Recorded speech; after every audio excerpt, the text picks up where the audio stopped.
प्रदोष त्रयोदशी व्रत कथा।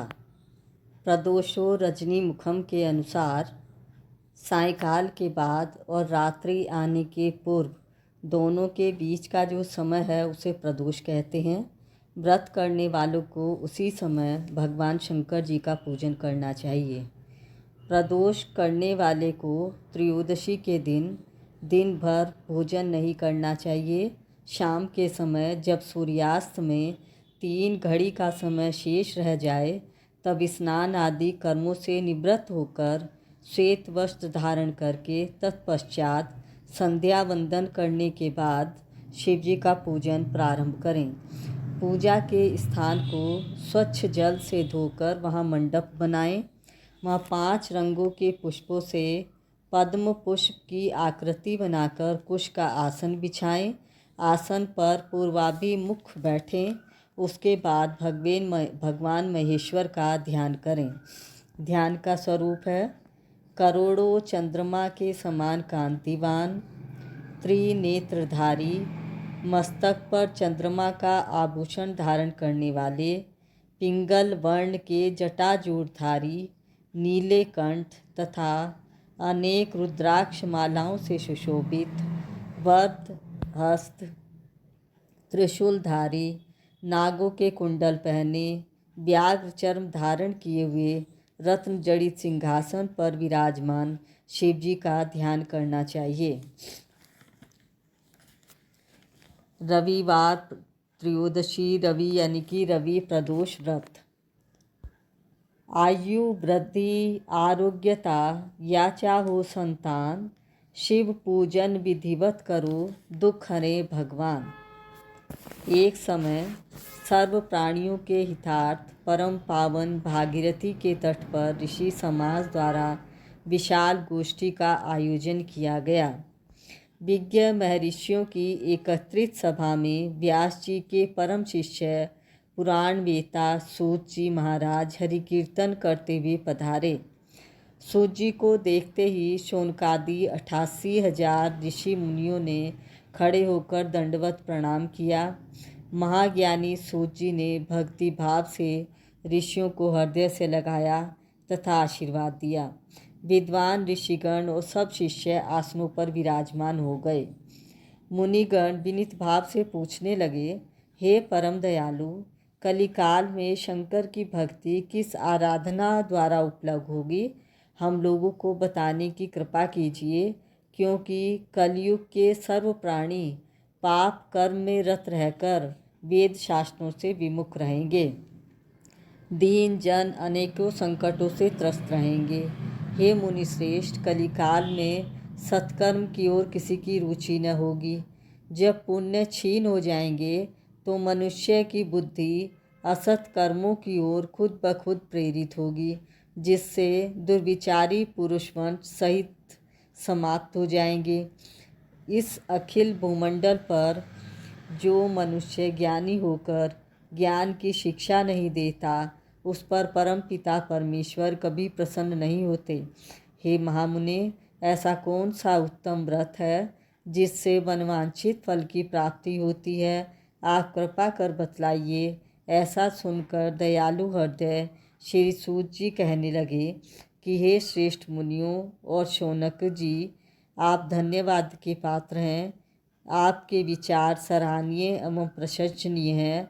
आप वैष्णव अग्रगण्य हैं, क्योंकि आपके हृदय में सदा परहित की भावना रहती है।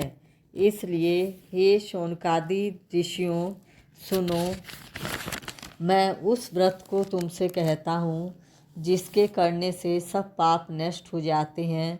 धन वृद्धिकारक, दुख विनाशक, सुख प्राप्त कराने वाला, संतान देने वाला, मनोवांछित फल की प्राप्ति कराने वाला यह व्रत तुमको सुनाता हूँ, जो किसी समय भगवान शंकर जी ने सती जी को सुनाया था। और उनसे प्राप्त यह परम श्रेष्ठ उपदेश मेरे पूज्य गुरु जी ने मुझे सुनाया था, जिसे आपको समय पाकर शुभ वेला में मैं सुनाता हूँ। बोलो उमापति शंकर भगवान की जय। सूत जी कहने लगे कि आयु वृद्धि स्वास्थ्य लाभ हेतु त्रयोदशी का व्रत करें। इसकी विधि इस प्रकार है। प्रातः स्नान कर निराहार रहकर शिव ध्यान में मग्न हो शिव मंदिर में जाकर शंकर जी की पूजा करें। पूजा के पश्चात अर्धपुंड त्रिपुंड का तिलक धारण करें, बेलपत्र चढ़ाएं, धूप दीप अक्षत से पूजा करें, ऋतुफल चढ़ाएं, ओम नमः शिवाय मंत्र का रुद्राक्ष की माला से जप करें, ब्राह्मण को भोजन करा सामर्थ्य अनुसार दक्षिणा दें। तत्पश्चात मौन व्रत धारण करें। व्रती को सत्य भाषण करना आवश्यक है। हवन आहुति भी देनी चाहिए। मंत्र ओम ह्रीं क्लीं नमः शिवाय स्वाहा से आहुति देनी चाहिए। इससे अभीष्ट फल की प्राप्ति होती है। व्रती पृथ्वी पर शयन करें, एक बार भोजन करें, इससे सर्व कार्य सिद्ध होते हैं। श्रावण मास में तो इसका विशेष महत्व है। यह सर्व सुख धन आरोग्यता देने वाला है। यह व्रत इन सब मनोरथों को पूर्ण करता है। हे ऋषिवरों, यह प्रदोष व्रत जो मैंने आपको बताया किसी समय शंकर जी ने सती को और वेद व्यास मुनि ने मुझे सुनाया था। शौनकादि ऋषि बोले, हे पूज्यवर महामते, आपने यह व्रत परम गोपनीय मंगलप्रद और कष्ट निवारक बतलाया है। कृपया यह बताने का कष्ट करें कि यह व्रत किसने किया और उसे क्या फल प्राप्त हुआ। श्री सूत जी बोले, हे विचारवान ज्ञानियों, आप शिव के परम भक्त हैं। आपकी भक्ति देखकर मैं व्रती पुरुषों की कथा कहता हूँ। एक गांव में अति दीन ब्राह्मण निवास करता था। उसकी साध्वी स्त्री प्रदोष व्रत किया करती थी। उसके घर ही पुत्र रत्न था। एक समय की बात है कि वह पुत्र गंगा स्नान करने के लिए गया। दुर्भाग्यवश मार्ग में चोरों ने उसे घेर लिया और कहने लगे कि हम तुझे मारेंगे, नहीं तो तू अपने पिता का गुप्त धन बतला दे। बालक दीन भाव से कहने लगा कि हे बंधुओं, हम अत्यंत दुखी दीन हैं, हमारे पास धन कहाँ है। चोर फिर कहने लगे कि तेरे पास पोटली में क्या बंधा है।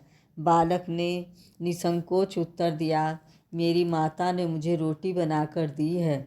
दूसरा चोर बोला कि भाई, यह तो अति दीन दुखी हृदय है, इसे छोड़िए। बालक इतनी बात सुनकर वहाँ से प्रस्थान करने लगा और एक नगर में पहुँचा।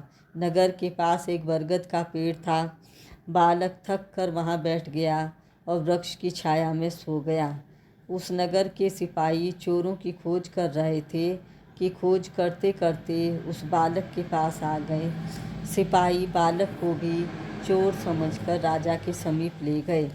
राजा ने उसे कारावास की आज्ञा दे दी। उधर बालक की माँ भगवान शंकर जी का प्रदोष व्रत कर रही थी। उसी रात्रि राजा को स्वप्न हुआ कि यह बालक चोर नहीं है, प्रातःकाल ही छोड़ दो, नहीं तो आपका राज्य वैभव सब शीघ्र ही नष्ट हो जाएगा। रात्रि समाप्त होने पर राजा ने उस बालक से सारा वृत्तांत पूछा। बालक ने सारा वृत्तांत कह सुनाया। वृत्तांत सुनकर राजा ने सिपाही भेजकर बालक के माता पिता को पकड़वा कर बुला लिया। राजा ने उन्हें जब भयभीत देखा तो कहा कि तुम भय मत करो, तुम्हारा बालक निर्दोष है। हम तुम्हारी दरिद्रता देखकर 5 गांव दान में देते हैं। शिव की दया से ब्राह्मण परिवार अब आनंद से रहने लगा। इस प्रकार जो कोई इस व्रत को करता है उसे आनंद प्राप्त होता है। शंकर भगवान की जय, पार्वती माता की जय। शिव जी की आरती। ओम जय शिव ओंकारा, हर जय शिव ओंकारा, ब्रह्मा विष्णु सदा शिव अर्धांगी धारा। ओम जय शिव ओंकारा। एकानन चतुरानन पंचारन राजे, हंसासन गरुडासन वक्षमान साजे। 2 भुज 4 चतुर्भुज 10 भुज ते सोहे, तीनों रूप निरखता त्रिभुवन जन मोहे। अक्षमाला वनमाला मुंडमाला धारी, चंदन मृग मद सोए भाले शशिधारी। श्वेतांबर पीतांबर बाघंबर अंगे, सनकादिक ब्रह्मादिक भूतादिक संगे। कर में श्रेष्ठ कमंडल चक्र त्रिशूल धरता, जग करता जग हरता जग पालन करता। ब्रह्मा विष्णु सदा शिव जानत अविवेका, प्राणाक्षर के मध्य ये तीनों एका। त्रिगुण शिव जी की आरती जो कोई नर गावे, कहत शिवानंद स्वामी मन वांछित फल पावे। ओम जय शिव ओमकारा, हर जय शिव ओमकारा। शंकर भगवान की जय, पार्वती माता की जय।